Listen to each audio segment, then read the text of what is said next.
ঈদ যাত্রায় ফেরিতে হুড়োহুড়িতে ও অতিরিক্ত গরমে ৫ জনের মৃত্যু। দুর্ঘটনার পর শিমুলিয়া বাংলাবাজার রুটে চালু করা হলো সব ফেরি, মহাসড়কেও যানজট। বাংলাদেশের আকাশে পবিত্র শাওয়াল মাসের চাঁদ দেখা যায়নি। শুক্রবার পবিত্র ঈদ উল ফিতর, জাতীয় চাঁদ দেখা কমিটির সিদ্ধান্ত। এবং ঢাকায় চীনের উপহার সিনোফার্মের ৫ লাখ ডোজ টিকা, দ্বিতীয় ডোজ নিশ্চিত করেই প্রয়োগ। অগ্রাধিকারে ইন্টার্ন চিকিৎসক ও মেডিকেল টেকনোলজিস্টরা।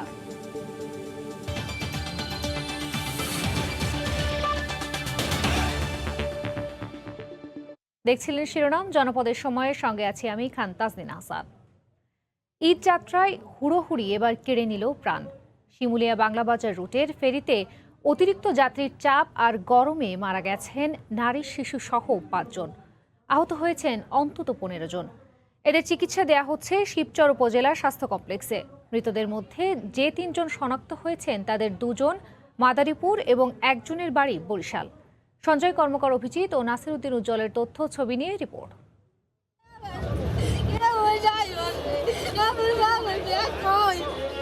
ঈদে বাড়ি আসবে সন্তান, আনন্দে ভাসবে পুরো বাড়ি। কিন্তু এই ঈদ যাত্রায় যে শেষ যাত্রায় রূপ নেবে তা ঘূর্ণাক্ষরেও ভাবেননি কান্নায় ভেঙে পড়া এই মা।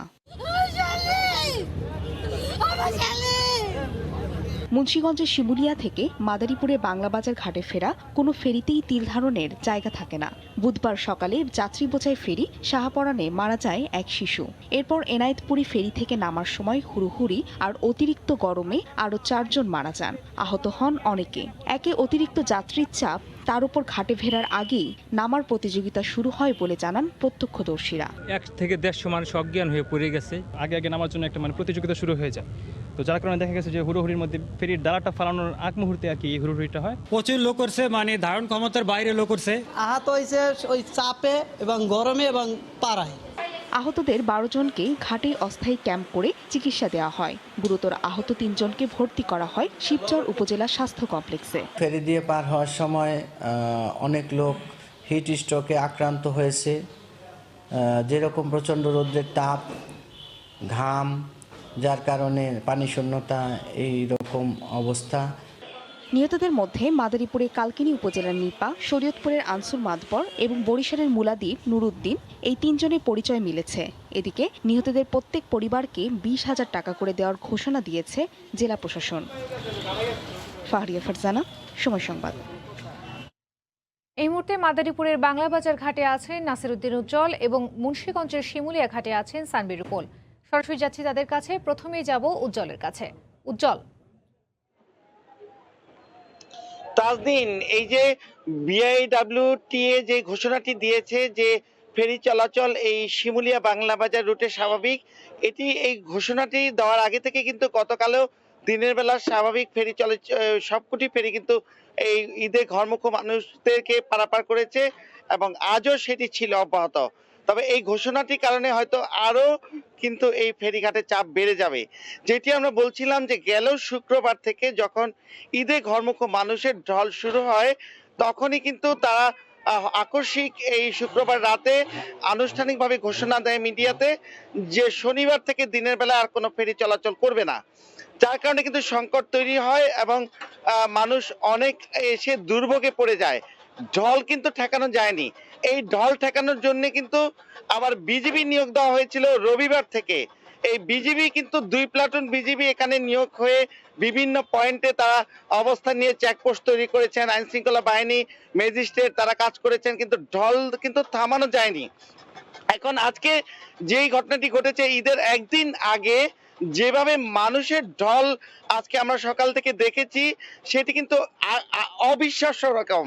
এবং এখানকার যারা অভিজ্ঞ লোকজন তারা কিন্তু এই আশঙ্কাটি করছিলেন, যেহেতু দক্ষিণাঞ্চলের সব লঞ্চ বন্ধ হয়ে গেছে এবং দূরপাল্লার বাসও বন্ধ রয়েছে এবং এখানে যে এই যে ফেরিঘাট, সেই ফেরিঘাটে কিন্তু কোন রকম লঞ্চ এবং স্পিডবোট সব বন্ধ, সেখানে চাপটি বেড়ে গেছে।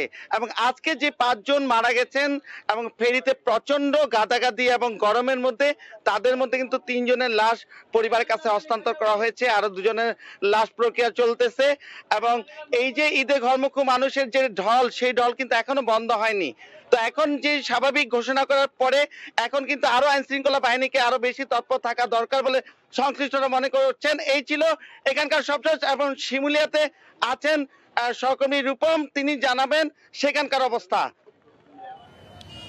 উজ্জ্বল, এর মধ্যে চাঁদ দেখা কমিটি ঘোষণা করেছে যে ঈদের চাঁদ দেখা যায়নি, অর্থাৎ ঈদ কিন্তু আগামীকাল হচ্ছে না, তার পরদিন হচ্ছে।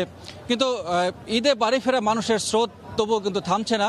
বিআইডব্লিউটিএসটিসি এর চেয়ারম্যান এরই মধ্যে জানিয়েছে যে সবগুলো ঘাট খুলে দেওয়ার জন্য এবং সবগুলো ফেরি চলাচল করার জন্য। এবং আমরাও দেখতে পাচ্ছি যে এই শিমুলিয়া ঘাটে 4টি ফেরিঘাট রয়েছে, 4টি পল্টনে কিন্তু ক্ষণে ক্ষণেই কিন্তু ফেরি আসছে যাচ্ছে, কিন্তু তবুও মানুষের স্রোত সামাল দেওয়া যাচ্ছে না। তারা চেষ্টা করছেন সাধ্যমতো, এবং যাতে হুমড়ি খেয়ে পড়ে কোনো দুর্ঘটনার শিকার কেউ না হন সেক্ষেত্রে কিন্তু সতর্কও করা হচ্ছে। কিন্তু কোনো বাধাই যেন মানছেন না, কোনো নির্দেশনাই যেন মানছেন না যাত্রীরা, এবং যাত্রীরা এমনভাবে উন্মুখ হয়ে আছেন যেন এই ফেরি ধরতে পারলেই যেন তারা বাড়ি পৌঁছে যাবেন, এমন একটি অবস্থা কিন্তু এখানে বিরাজ করছে।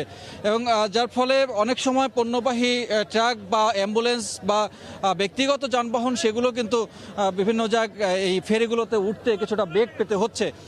তবুও মনে হচ্ছে যে যতই স্রোত বাড়ছে ততই তারা যেভাবে করে সামাল দিচ্ছেন তাতে চেষ্টার কোনো ত্রুটি রাখছেন না। এবং কিছুক্ষণ আগে স্থানীয় প্রশাসনের লোকজন তারা কিন্তু এসে ঘাট পরিদর্শন করে গেছেন, এবং তারাও ঘাট পরিদর্শন করে সতর্ক অবস্থা থাকার জন্য সবাইকে বলে গেছেন। তবুও মানুষজনের যেই হুমড়ি খেয়ে পড়া এবং এই যে ঈদযাত্রা, সেই ঈদযাত্রার কোনো কিছুই মানছেন না, উপেক্ষা করছেন না। তবু এই যাত্রার যেন শেষ হবে তাদের বাড়িতে যেতে পারলেই। ঠিক পদ্মা পার হওয়ার পরে, বাংলা বাজার পার হওয়ার পরে সেখান থেকে কিভাবে যাবেন তারা হয়তো এখান থেকে জানেন না, তবুও তারা বাড়ি ফেরার উদ্দেশ্যে এই যাত্রা। এবং একটু পরেই সময় যত গড়াবে ততই দেখছি যে যাত্রীর চাপ বাড়ছে, এবং সন্ধ্যার পর থেকে যাত্রীর চাপ কিন্তু আরও বাড়তে শুরু করেছে। এবং অনেকেই হয়তো ব্যক্তিগত পরিবহনে করে এসেও তারা দেখা যাচ্ছে যে এখানে যেহেতু ফেরিতে সেই গাড়িগুলো উঠতে পারছে না সময় মতো, তারা অনেকেই নিজে নিজে ফেরিতে উঠে গেছেন এবং তাদের গাড়িগুলোর জন্য অপেক্ষা করেননি। এমন একটি অবস্থার মধ্য থেকে ঈদযাত্রা চলছে শিমুলিয়া ঘাটের এই মানুষগুলোর। তো এখনও পর্যন্ত শিমুলিয়া ঘাটের ঈদে বাড়ি ফেরার খবর ছিল এটুকুই। ফিরে যাচ্ছি স্টুডিওতে। তাজরিন। মুন্সিগঞ্জের শিমুলিয়া ঘাট থেকে আমাদের সঙ্গে যুক্ত ছিলেন রিপোর্টার সানবীর রুপল, এবং তার আগে মাদারীপুরের বাংলাবাজার ঘাট থেকে আমাদের সঙ্গে যুক্ত ছিলেন নাসিরুদ্দিন উজ্জ্বল। ফেরিঘাটের পাশাপাশি সড়কেও হেঁটে হেঁটে গন্তব্যে পৌঁছাচ্ছেন মানুষ। এই মুহূর্তে রাজধানীর গাবতলী এলাকায় আছেন রিপোর্টার সাদাত রহমতুল্লাহ। সরাসরি চলে যাচ্ছে তার কাছে। সাদাত, ঈদকে সামনে রেখে আসলে বিকেলের পর থেকে হাজার হাজার মানুষের ঢল নেমেছে এই গাবতলীতে, এবং এখন এই মুহূর্তে আসলে যদিও পরিবহন নেই কিংবা গণপরিবহন বা দূরপাল্লার সকল পরিবহন এই মুহূর্তে যদিও বন্ধ রয়েছে, তারপরও আমরা দেখেছি যে মানুষের যে ঢল বা মানুষের যে যাত্রা সেটি কিন্তু কোনোভাবে থামানো যাচ্ছে না। মানুষ কিন্তু প্রিয়জনের সাথে ঈদ করতে শত বাধা বিভক্তি অতিক্রম করেই কিন্তু তারা যাচ্ছে, আমরা সেটি দেখতে পেয়েছি। যদিও এখানে দূরপাল্লার পরিবহন নেই, আমরা সাধারণ মানুষ যারা এসেছে বিশেষ করে বিভিন্ন জায়গা থেকে কয়েক গুণ ভাড়া দিয়ে যারা এই গাবতলী পর্যন্ত এসেছে তাদেরকে আমরা দেখতে পেয়েছি ব্যক্তিগত পরিবহন করে কেউ কেউ যাওয়ার চেষ্টা করছেন, বিশেষ করে যাদের আরিচা ফেরিঘাট পর্যন্ত। এর বাইরে উত্তর বঙ্গগামী যে সমস্ত যারা যাত্রীরা রয়েছেন তারা আসলে পথ হিসেবে একটি সেটি হচ্ছে ট্রাককে বেছে নিচ্ছেন। অনেকেই জীবনের ঝুঁকি নিয়ে আমরা দেখতে পেয়েছি যে আসলে ট্রাকে উঠে আসলে কয়েক গুণ বেশি ভাড়া দিয়ে তারা যাওয়ার চেষ্টা করছে না।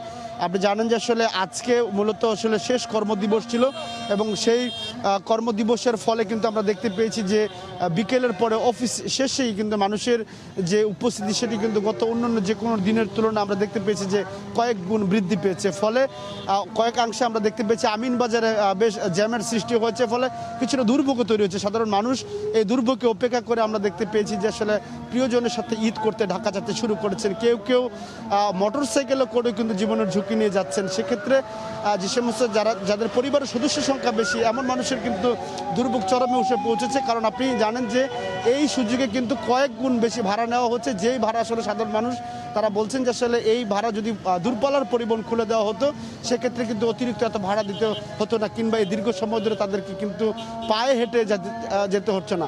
এই ছিল এখন পর্যন্ত মূলত এই যে রাজধানী ছাড়তে শুরু করেছে গাবতলীতে মানুষ, ঈদে ঘরমুখী মানুষ, তার সবশেষ খবর আমার কাছে। ঈদে সড়ক পথে বাড়ি ফেরা মানুষের খবর জানাতে রাজধানীর গাবতলী এলাকা থেকে আমাদের সঙ্গে যুক্ত ছিলেন রিপোর্টার সাদাত রহমতুল্লাহ। দেশের আকাশে শাওয়াল মাসে চাঁদ দেখা যায়নি। পবিত্র ঈদ উল ফিতর হবে আগামী শুক্রবার। বিকেলে চাঁদ দেখা কমিটির বৈঠক শেষে সভাপতি ধর্ম প্রতিমন্ত্রী ফরিদুল হক খান এই তথ্য জানান। প্রাপ্ত তথ্য নিয়ে পর্যালোচনা করে দেখা যায় যে অদ্য ২৯ রমজান সন্ধ্যায় বাংলাদেশের আকাশে কোথাও পবিত্র শাওয়াল মাসের চাঁদ দেখা যাওয়ার সংবাদ পাওয়া যায়নি। বৃহস্পতিবার রমজান মাস ৩০ দিন পূর্ণ হবে। শুক্রবার থেকে ১৪৪২ হিজরি সালের পবিত্র শাওয়াল মাস গণনা শুরু হবে। শুক্রবার সারা দেশে পবিত্র ঈদ উল ফিতর উদযাপিত হবে। করোনা প্রতিরোধে চীনের উপহার ৫ লাখ ডোজ সিনোফার্মের টিকা ঢাকায় আনুষ্ঠানিকভাবে পররাষ্ট্রমন্ত্রীর কাছে হস্তান্তর করা হয়েছে। এ সময় ডক্টর একে আব্দুল মোমেন বলেন, টিকা আনতে আপাতত বিকল্প উৎস হিসেবে চীনকে গুরুত্ব দিয়ে এগোচ্ছে বাংলাদেশ। দেবাশিস রায়ের রিপোর্ট। বুধবার ভোরের আলো ফুটে ওঠার সাথে সাথেই করোনা মহামারীর এই দুঃসহ সময়ে ঢাকায় এসে পৌঁছায় চীনের সিনোফার্ম ভ্যাকসিনের উপহার চালান। এই ডোজগুলো বেইজিংয়ের ক্যাপিটাল ইন্টারন্যাশনাল এয়ারপোর্ট থেকে সরাসরি ঢাকায় নিয়ে আসা হলো বিমান বাহিনীর এই C-130 পরিবহন বিমানে। ৫ লাখ টিকার সাথে প্রয়োজনীয় সংখ্যক সিরিঞ্জও পাঠিয়েছে সিনোফার্ম। উপহার স্বরূপ এই ভ্যাকসিনগুলো এলেও পরবর্তীতে আরও বড় আকারে এই চীনের সিনোফার্মের ভ্যাকসিন বাংলাদেশে নিয়ে আসার জোর চেষ্টা চালাচ্ছে সরকার। পরে আইনশৃঙ্খলা রক্ষা বাহিনীর প্রহরায় ৫টি ফ্রিজারে করে বেলা ৯টার দিকে ভ্যাকসিনগুলো নেওয়া হয় তেজগাঁওয়ে ইপিআইয়ের স্টোরে। সতর্কতার সাথে টিকাগুলো বুঝে নেয় কর্তৃপক্ষ। দুপুরে রাষ্ট্রীয় অতিথি ভবন পদ্মায় সিনোফার্মের ভ্যাকসিন আনুষ্ঠানিকভাবে স্বাস্থ্য ও পররাষ্ট্রমন্ত্রীর কাছে হস্তান্তর করেন ঢাকায় নিযুক্ত চীনা রাষ্ট্রদূত লি gymming. I requested that if he can manage to give us in phases every month some quantity so that we can continue our vaccination. We are relatively hesitant to use those to our people because we are very concerned about the well-being of people. As a result, we delayed the process of approval of the Chinese vaccine. So there is no reason to blame anyone. দেশের সবাইকে vaccination কর্মসূচির আওতায় নিয়ে আসতে বাংলাদেশ বহুপাক্ষিক যোগাযোগ জারি রেখেছে বলেও জানান নীতি নির্ধারকরা। কোভিড মহামারীতে চাকরি হারানোর পাশাপাশি প্রায় ৫ লাখ প্রবাসী কর্মী দেশে ফিরতে বাধ্য হওয়ার পরও বাড়ছে রেমিটেন্স প্রবাহ। এই ধারা অব্যাহত রাখতে প্রবাসী আয়ে ২% প্রণোদনা বাড়িয়ে ৪% করার চিন্তাভাবনা করছে সরকার। এই সংক্রান্ত প্রস্তাব অর্থ মন্ত্রণালয়ে পাঠানো হয়েছে। তবে চলমান প্রণোদনা রেখেই নতুন কর্মী পাঠানো সহ জরুরি খাতে অর্থ ব্যয়ের পরামর্শ বিশেষজ্ঞদের। প্রসূন আশিসের রিপোর্ট। গত বছরের মার্চে বিশ্বব্যাপী কোভিড মহামারী দেখা দিলে বিভিন্ন দেশ থেকে চাকরি হারিয়ে দেশে ফিরতে শুরু করেন প্রবাসী বাংলাদেশিরা। এ অবস্থায় রেমিটেন্স প্রবাহে ধস ঠেকাতে 2019-20 অর্থবছর থেকে প্রবাসী আয়ে 2% প্রণোদনা দেওয়া হয়। এতে অনেকটা ঘুরে দাঁড়ায় রেমিটেন্স প্রবাহ। 2018-19 অর্থবছরের তুলনায় 19-20 অর্থবছরে রেমিটেন্স আসে $180 কোটি বেশি। অপরদিকে প্রায় 5 লাখ প্রবাসী ফেরত আসার পরও চলতি অর্থবছরের প্রথম 10 মাসেই রেমিটেন্স এসেছে $2066 কোটি, যা গত অর্থবছরের তুলনায় প্রায় $250 কোটি বেশি। সরকারের দেয়া প্রণোদনা সহ কয়েকটি কারণে এটা বেড়েছে বলে মনে করেন পররাষ্ট্রমন্ত্রী। সরকারিভাবে আবার টাকা বেশি আসার কারণ অফিসিয়ালি আসছে, তো অবশ্যই সরকার যে একটা ভালো প্রণোদনা দিয়েছিল। প্রণোদনার হার 2% থেকে বাড়িয়ে 4% করতে অর্থ মন্ত্রণালয়ে প্রস্তাব পাঠানোর কথা জানিয়ে প্রবাসী কল্যাণ সচিব বলেন, সরকারের নানামুখী উদ্যোগের কারণে রেমিটেন্স প্রবাহে ধস নামার সম্ভাবনা নেই।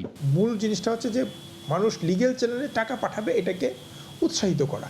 আমাদের লোকজন যে লেভেলে কাজ করেন তারা ওইভাবে কর্মহীন হন নাই, তারা তাদের পুঁজির শেষটুকু পাঠিয়েছেন। এই জন্যই আমি মনে করি যে এই কথাটা ঠিক না। তবে প্রণোদনা বাড়িয়ে রেমিটেন্স প্রবাহ ধরে রাখা সঠিক পদক্ষেপ নয় দাবি করে খাদ্য নিরাপত্তা সহ জরুরি খাতে অর্থ ব্যয়ের তাগিদ দেন বিশেষজ্ঞরা। যতদিন পর্যন্ত করোনার এই প্রভাব আছে ততদিন পর্যন্ত হুন্ডি না হয়ে যে অর্থটা অফিসিয়াল চ্যানেলে আসছে সেটা আসতে থাকবে। আমি মনে করি না যে এখন এই বছর 4% প্রণোদনা দিয়ে রেমিটেন্স প্রবাহ ধরে রাখার জন্য এটা একটা উপযুক্ত পদক্ষেপ। করোনা সংকট কেটে যাওয়ার পরও অবৈধ পথে রেমিটেন্স আসা বন্ধে উদ্যোগ নেওয়ারও পরামর্শ দেন বিশেষজ্ঞরা। প্রসূন আশিস, সময় সংবাদ, ঢাকা। নওগাঁর বরেন্দ্র এলাকার বাগান থেকে আম নামানোর প্রস্তুতি নিচ্ছেন বাগান মালিকরা। নওগাঁ থেকে এমআর রকির রিপোর্ট। সবুজ সতেজ আমগুলোতে যেন দুলছে কৃষকের স্বপ্ন। জানুয়ারি থেকে মে মাস পর্যন্ত এসব গাছের নিবিড় পরিচর্যার পর এখন আম নামানোর অপেক্ষায় বাগান মালিক ও ব্যবসায়ীরা। এবার কিছুটা প্রাকৃতিক বালাই কম, তাই ভালো ফলন আশা করছেন বাগান মালিকরা। চলতি মাসের 20 থেকে গুটি এবং 27 মে থেকে গোপালভোগ আম বাণিজ্যিকভাবে বাজারজাত করার ঘোষণা দিয়েছে জেলা প্রশাসন। গতবারের থেকে এবার আশা করা যায় আমের ফলন খুব ভালো হবে। ঈদের 1 সপ্তাহ পর থাকে হেনি না আমে যাবে বাজারে অ্যাভেলেবেল। অতি মুনাফার আশায় আমে কেমিক্যাল মেশানো রোদ এবং সময়ের আগে আম বাজারজাত করতে না পারে, সেজন্য বাগান তদারকি করা হচ্ছে বলে জানায় কৃষি বিভাগ। 3,70,000 থেকে 75,000 মেট্রিক টন আম উৎপাদন হবে বলে আশা করছি। জেলায় এবার 25,850 হেক্টর বাগান থেকে 22 জাতের 3,75,000 মেট্রিক টন আম উৎপাদনের আশা কৃষি বিভাগের। এমআর রকি, সময় সংবাদ, নওগাঁ। সাকিব আল হাসান চুক্তিবদ্ধ হয়েছেন মোহামেডানের সাথে। ঢাকা প্রিমিয়ার লিগ আসরে সাদা কালোদের হয়ে খেলবেন বিশ্বসেরা অলরাউন্ডার।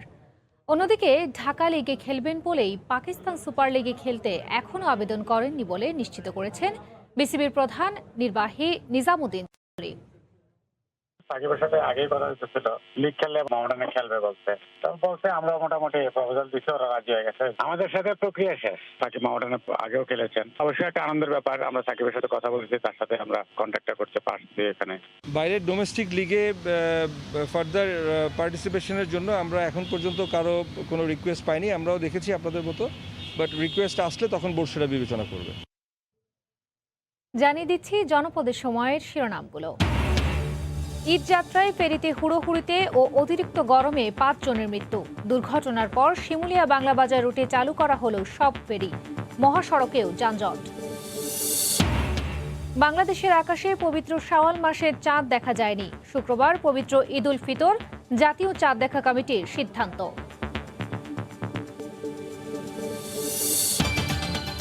এই ছিল এখনকার মতো, সঙ্গে থাকুন সময়।